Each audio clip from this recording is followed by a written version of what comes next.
Welcome to True Crime Stories of the World.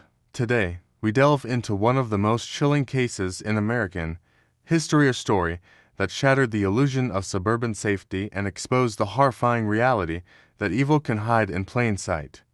It is a tale that tore apart the facade of normalcy and revealed the darkest depths of human depravity lurking behind a warm smile and a friendly wave. This is the story of John Wayne Gacy. By all outward appearances, Gacy was the embodiment of the American dream. He was a successful contractor in suburban Chicago, active in his community, politically connected, and known for entertaining children at local events dressed as Pogo the Clown. He hosted neighborhood gatherings, volunteered, and seemed to be the kind of man you'd trust without hesitation. But beneath his neatly kept home and beneath the grimace smile of his clown persona, a nightmare was unfolding. Throughout the 1970s, young men and teenage boys began to disappear. Many were last seen in Gacy's presence. What investigators would eventually uncover inside his quiet suburban house stunned the nation and redefined the understanding of serial crime in America. Hidden beneath the floorboards and buried in the crawl space were the remains of dozens of victims' lives brutally taken by a man who had carefully crafted an image of respectability. For years, he evaded suspicion. For years, the monster lived undetected among families who never imagined the horror that lay just feet beneath them. This is the haunting story of deception, manipulation, and unimaginable cruelty. This is the story of the man the world would come to know as the Killer Clown. Born in 1942, John Wayne Gacy projected an image of respectability. A successful small businessman, a loving husband and father, a pillar of his community in Norwood Park, Illinois. He was a popular figure, known for his charitable work, his political activism, and perhaps most famously, for his alter ego, Pogo the Clown, or sometimes Patches. Gacy would entertain children at parties, hospitals, and local events, his painted smile bringing joy to countless faces. He seemed like the kind of man you'd trust with your kids, the kind of neighbor who'd always lend a hand. But beneath this carefully constructed facade, a terrifying darkness festered. Gacy had a history of violent tendencies and sexual urges, leading to a prior conviction in Iowa for sodomy and assault in 1968, for which he served a brief prison sentence. After his release, he moved back to Illinois, divorced his first wife, remarried, and attempted to rebuild his life. For a time, it seemed he had, but the darkness was merely biding its time. In the mid-1970s, John Wayne Gacy's desires escalated, transforming into a horrifying pattern of abduction, torture, and murder. He targeted young men, often runaways or those from marginalized communities, luring them back to his home with promises of work or money. Once inside, they would enter a living nightmare from which few would ever escape. But beneath this carefully constructed facade, a terrifying darkness festered. Gacy had a history of violent tendencies and sexual urges, leading to a prior conviction in Iowa for sodomy and assault in 1968, for which he served a brief prison sentence. After his release, he moved back to Illinois, divorced his first wife, remarried, and attempted to rebuild his life.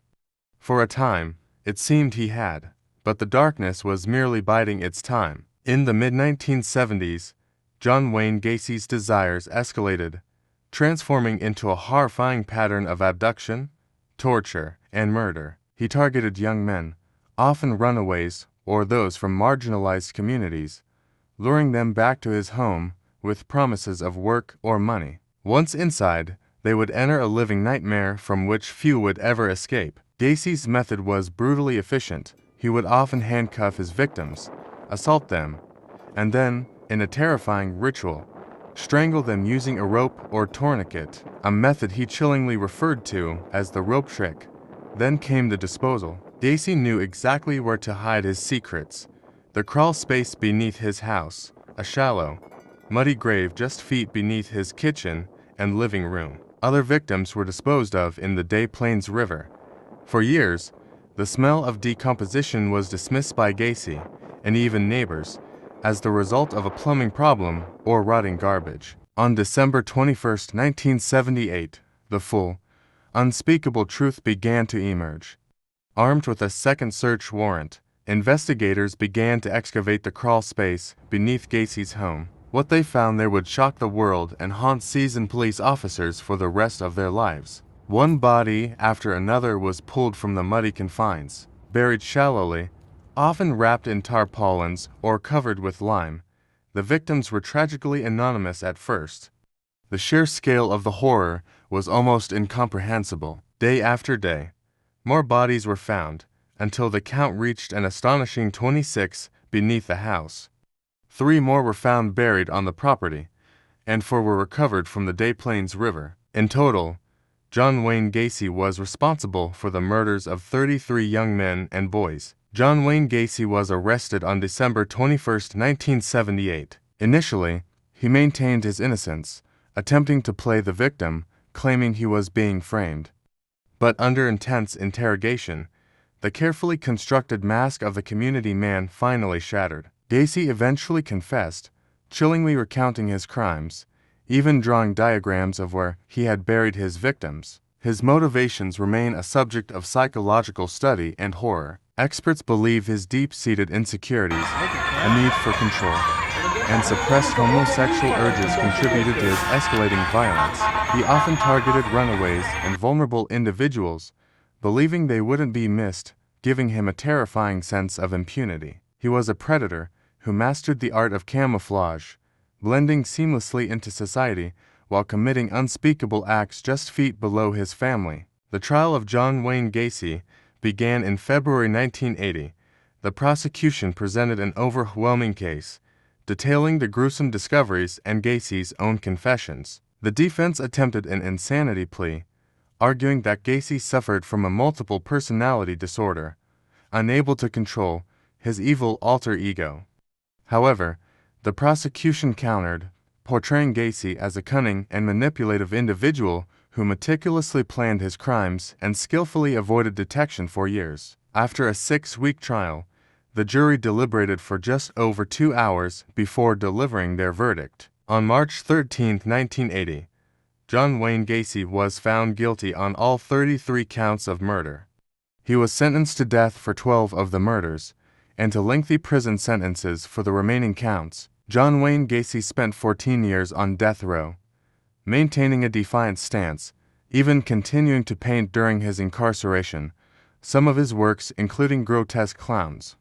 He was executed by lethal injection on May 10, 1994. Yet, his legacy continues to haunt the pain and grief of the victims' families, many of whom had to wait years for their loved ones' remains to be identified, are immeasurable. The case of the killer clown profoundly impacted law enforcement, highlighting the need for better interagency cooperation and improved methods for identifying victims and tracking missing persons. It shattered the illusion of safety in suburbia and forced society to confront the reality that monsters don't always lurk in shadows.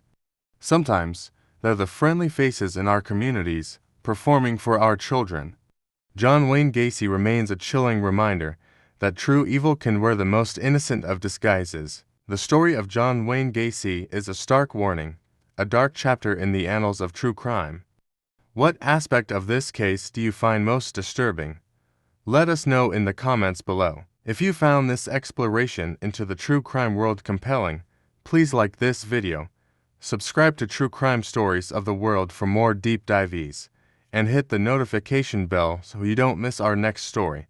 Thank you for watching. Our new videos are uploaded every Monday, Tuesday, Thursday, Friday, and Sunday at 4 p.m. UK time, which is 11 a.m. American time. Our shorts are uploaded on the same days at 10 a.m., 12 p.m., 2 p.m., 4 p.m., 6 p.m., and 8 p.m.